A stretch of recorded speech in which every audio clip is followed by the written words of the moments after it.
Hi అండి. Chicken biryani చేసుకోవడం ఎలాగో చూద్దాం. సింపుల్. అందరూ నానబెట్టి చేస్తారు, నేను కొంచెం వెరైటీ చేస్తున్నాను. చూడండి, అప్పటికప్పుడే చేసుకునే బిర్యానీ. ఇట్లా చికెన్ కడిగి 2 సార్లు కడిగి ఇట్లా గంజులు వేసుకోవాలి. ఇట్లా ఉడుకుతా ఉండగానే ఒక 4 స్పూన్ల ఆయిల్ పోసుకోవాలి. అది ఉడకనియండి.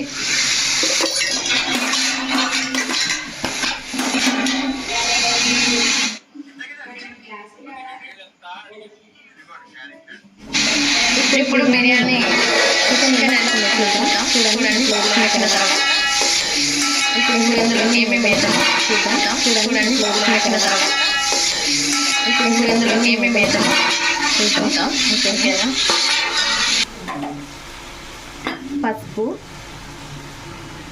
పసుపు, ధనియాల పొడి, గరం మసాలా, కారం, ఉప్పు, పెరుగు, కొత్తిమీర, పుదీనా, నిమ్మకాయ, పచ్చిమిరపకాయలు, ఉల్లిగడ్డ. ఓకే, ఎలా వేద్దామో చూడండి. ముందుగా పుదీనా వేసుకుందాం. తర్వాత కిలో చికెన్ కండి, చిన్న అయితే 4, పెద్ద అయితే 3 కట్ చేసుకుంటే సరిపోతుంది. పుదీనా బాగా వేయాలి. ఉల్లిగడ్డలు సన్నంగా కోసి వేద్దాం.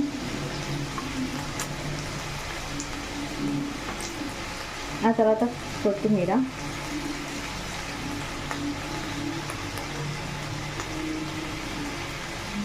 పచ్చిమిరపకాయలు,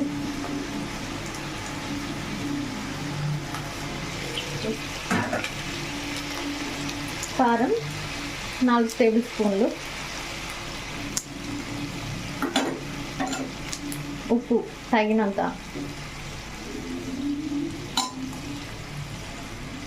పసుపు, ధనియాల పొడి, గరం మసాలా,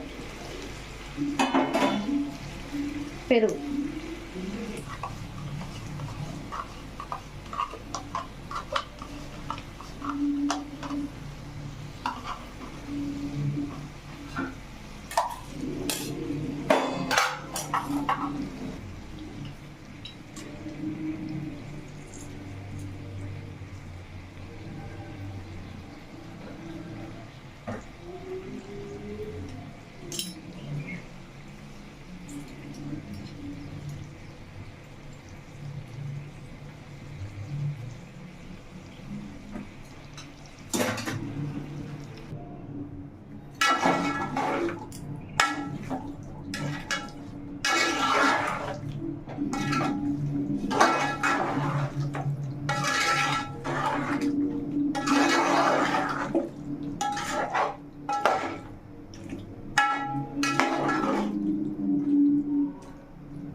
మూత పెట్టుకున్నాం.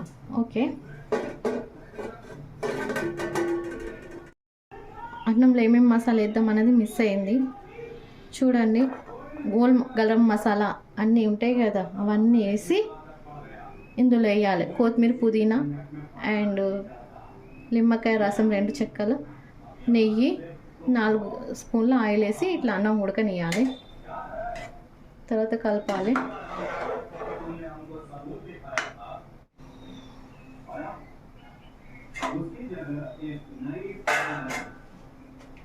जिसके हिसाब से सुजाता की शादी 1 साल पहले हमारे साथ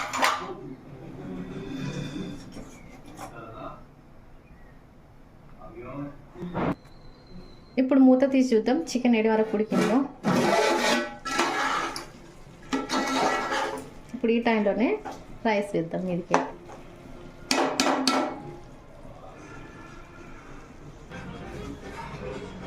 ఇప్పుడు ఇందులో కొంచెం పుదీనా, కొత్తిమీర, ఫ్రైడ్ ఆనియన్స్ వేసి తర్వాత ఆనియన్ రైస్ వేసుకుందాం.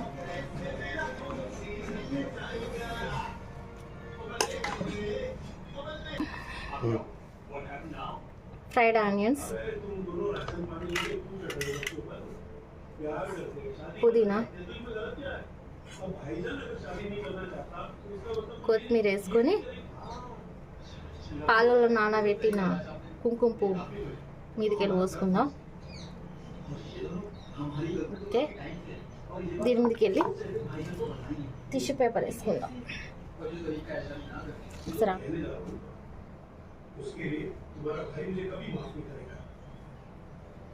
లో మీడియం ఫ్లేమ్లో ఉంచి దించేస్తే మన బిర్యానీ రెడీ అవుతుంది. 20 నిమిషాల తర్వాత 10 నిమిషాలు పక్కకి పెట్టి